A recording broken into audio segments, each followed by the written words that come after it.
Hey guys, it's Sharon from Digital Nomad Quest. And it's Sean with Everything REI. And today we're going to talk about why it's important to have multiple streams of income. Now, if you're new to this channel, welcome. I'm all about teaching out how to build passive income, become financially free, and design your best lives. So make sure to subscribe if you guys are interested in that. And make sure to subscribe to Sean's channel. He's all about talking about real estate investment. So today we're going to have just like a normal conversation around why it's important in this day and age, especially because of the pandemic, the coronavirus stuff going on. We've all been on lockdown so far, and it's been week 2 in quarantine, kind of boring. But a lot of people are losing jobs, having financial difficulty right now. It's a scary time, to be honest. You know, like a lot of people can't go to their office now. They can't actually go do work. So a lot of people are laying off people. It's just crazy right now. Also, stock market's tanking. What other crazy things are happening right now? I mean, it's basically it. Obviously, there's a lot of fear about going out in the first place. So even though there are a lot of restaurants that are open, some people aren't going out to eat because we're scared of I'm not letting him go. So yeah, a lot of businesses are hurting, and like people are getting let go, not just permanently, but some people are on the economic kind of like furlough where you just aren't getting paid, but you're still with the company. So at least you have your benefits. And there's obviously liquidity issues. So a lot of the banks aren't giving out loans. So basically a lot of their money is tied up in illiquid assets, and they have no way to access their capital. So even though they need money to pay off all their debt, they don't have it. So they're going through some struggles there too. Yeah, it's crazy times. And I know people with friends who like literally all of them are laid off. And it's not as common in the Bay Area because we all have like tech jobs, most of us. But you know, I can see like movie theaters are not open now. Even just like at my current job, we were looking at TV commercials that we wanted to do for our work. But like the inventory is actually really cheap because a lot of restaurants and businesses pulled out from doing TV commercials because they don't want to advertise at this time, right? So a lot of people are losing jobs. It's a crazy time, and that's why I think it's important to talk about this, because this is like exact proof why I believe in diversifying, and this is exactly just everything I believe in, that like we need to start looking into other opportunities, other passive income streams, remote work, and ways to make money so that, you know, you're not tied down to a job, you're not forced to anything. You can design your lives actually. So I really truly believe that we can design our lives, we can create opportunities for ourselves if we just educate ourselves in different ways of making income. So in this video, I want to talk more about like how we can prepare for the next crisis, as well as like right now what we can do to make money and lower our expenses and stuff like that. So number one, I wanted to talk about stocks actually. Right now it's tanking. So, you know, what are your thoughts around stock investment? Like, is it a good thing? Is it a bad thing? What do you think? Well, obviously we're going some crazy times right now. The stock market went down about 30% from its peak of about a month ago. You know, it is scary, and a lot of people do want to pull back from the stock market, but to me, it's not that bad. So right now we're going through the coronavirus. It's 2020, and the stock market has taken a 30% cut recently. But you also have to remember that this cut is from its all-time high of like 3,400 per share of the S&P 500, which was, you know, from like last month. But you know, it is scary, but if you look back on like a grand chart line, we're basically at where we were 2 years ago, back in like September of 2018, where we also had a little correction. People think that it's not good to be in the stock market, but for me, this is a long-term play. You need to put your money in there and then forget about it, because over time, we're going to be able to see that increase back again. And I mean, maybe in 10 or 20 years, S&P 500 might be at $10,000. We have no idea, and it's a possibility. Yeah, so I definitely think it's a long-term play. I think you can still focus on day trading and stuff if you like are really educated in it, but if you don't have time to do that type of stuff, I do suggest putting some money in the stock market. I believe in diversifying though, so I don't believe in dumping like all your, you know, money into the stocks, because this time if you had all your money tied up in the stock market and then it's tanking, yeah, it's not the best way. So currently I just have part of my money in the stock market, and I'm just leaving it there as a long-term play. I'm not you know, I'm not cashing it out or anything like that, so I'm just leaving it there. So I'm doing it kind of safely, where I have that money there, I have some money in, you know, real estate investment, and then I also have some savings for myself that I also put into my passive income businesses. So having multiple areas where I put my money in, it just makes it a lot safer. So I mentioned real estate investment, and you know, he is the expert in real estate investing, so let's let's talk about the effects of the coronavirus and stuff like that on the real estate market and kind of how you would prepare for these types of things. Like, is it even a bad thing? Has it affected the real estate market? So yeah, for the real estate market, it's actually been very hard to get loans on properties. And I'm not talking about the loans from like big banks like Chase and Wells Fargo, who end up selling to Fannie Mae or Freddie Mac. But I'm talking about hard money lenders. So investors actually buy properties and they try to buy it for cheap in order to fix and flip. It's very hard to get financing right now. So I think a lot of investors are trying to stay away from buying properties right now.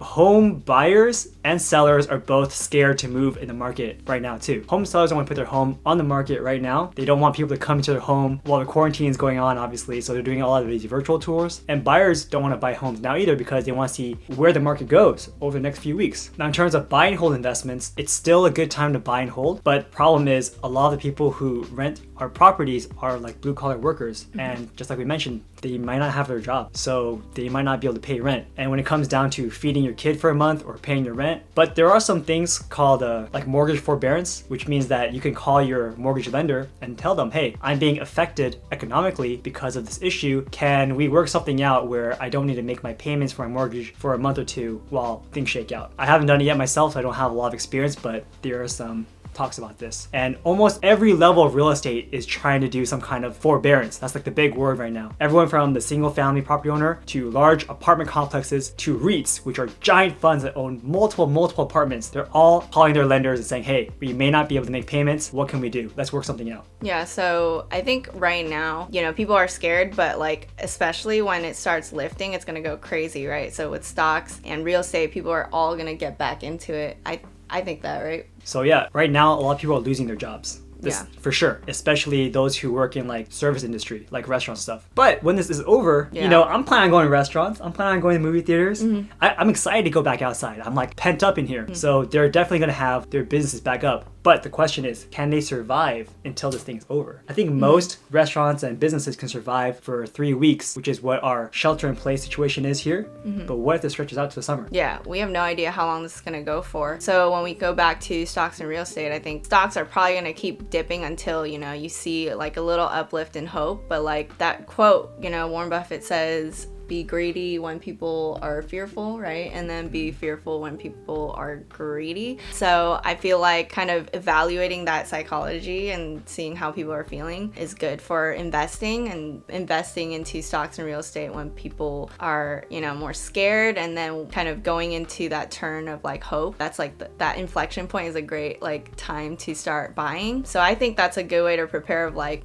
putting some of your money into both of these things at, the right time. And also your point about kind of buy and holds, it depends on your tenants, like if they're blue collar workers or not and whatever. It's like a good idea to evaluate the population growth and like the percentage of renters versus owners, as well as like the demographics of your tenants, to kind of see if your rental property can withstand these types of like hardships. So let's get into passive income businesses, which is like my favorite. So, my whole thing when I left as a digital nomad to build up passive income businesses, I thought it was like a financially sound decision, whereas like a lot of people thought I was being risky with my finances by like leaving and traveling while I was doing whatever. But ultimately I thought it was smart because first of all, like the Bay Area is super expensive to live in. Like just the US in general is a lot more expensive than a lot of other places in the world. So I was kind of using geographic arbitrage to my advantage, where I was making sure my expenses were lower by traveling to cheaper countries while I was building my businesses. So by doing that, I was able to kind of build a lot of different income streams with like Etsy, Amazon, affiliate marketing, like a lot of different ways, where now if I didn't have a full-time job or whatever, like I'm good, I'm safe. That was my whole goal of kind of removing financial restrictions in order to kind of design my life and be able to do kind of whatever I want without having to worry about my financial health. So I'm all about financial freedom, and I think we both agree that diversification is like really important. So we're both pursuing not just like investments, but also our own online businesses. Like with him, he's doing his own podcast and YouTube stuff, and we're kind of creating courses and stuff like that. So we have multiple income streams that we're trying to do so that we are safe in these types of hardships. Yeah, because this is going to happen again. Somewhere down the line, something's going to happen, and you should just be prepared to deal with this kind of situation where you lose one main stream of income. And you're right. Here in the Bay Area, it's extremely expensive to live here. One room furnished is probably $1,500 a month. How much do you pay for your whole place in Chiang Mai? Oh my gosh, not even even just, I think I paid like $150 a month.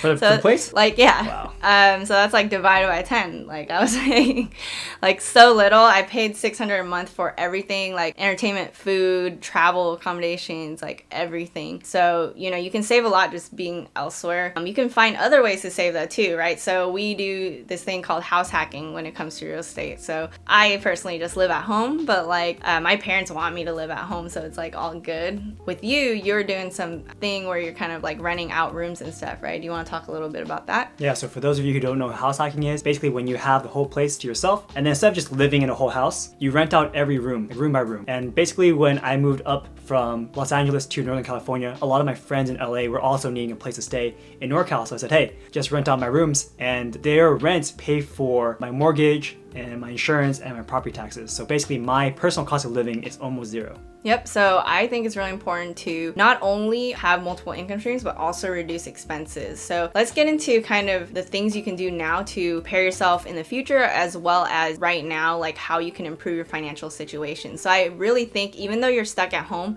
there are ways to build up your income streams, reduce your expenses so that you're not in that state of like, oh my God, I don't know how to, like, if this goes on for a few months, like, I don't know how I can handle it. There are ways to make it so that it can work for you. So let's talk about different things we can do. First of all, I think it's important to get educated, right? So it's important to join, you know, Facebook groups, start by, you know, watching our channels and listening to podcasts about different ways you can make money. So I've talked about it a lot in other videos, but, you know, I mentioned selling digital downloads on Etsy, selling shirt designs on Merch by Amazon. You can do fulfillment by Amazon where you're shipping products from China, which is probably not a good idea right now, but like you could do that and then like have Amazon warehouse fulfill your orders for you. You can create a blog, you can create a YouTube channel, you can create a podcast where you do affiliate marketing, you can sell your own courses, you can sell your own products and stuff like that. So there are different ways, especially if you build a brand, there are many ways to monetize that. So I'm just listing a few different ways. Do you have any other things in mind as well?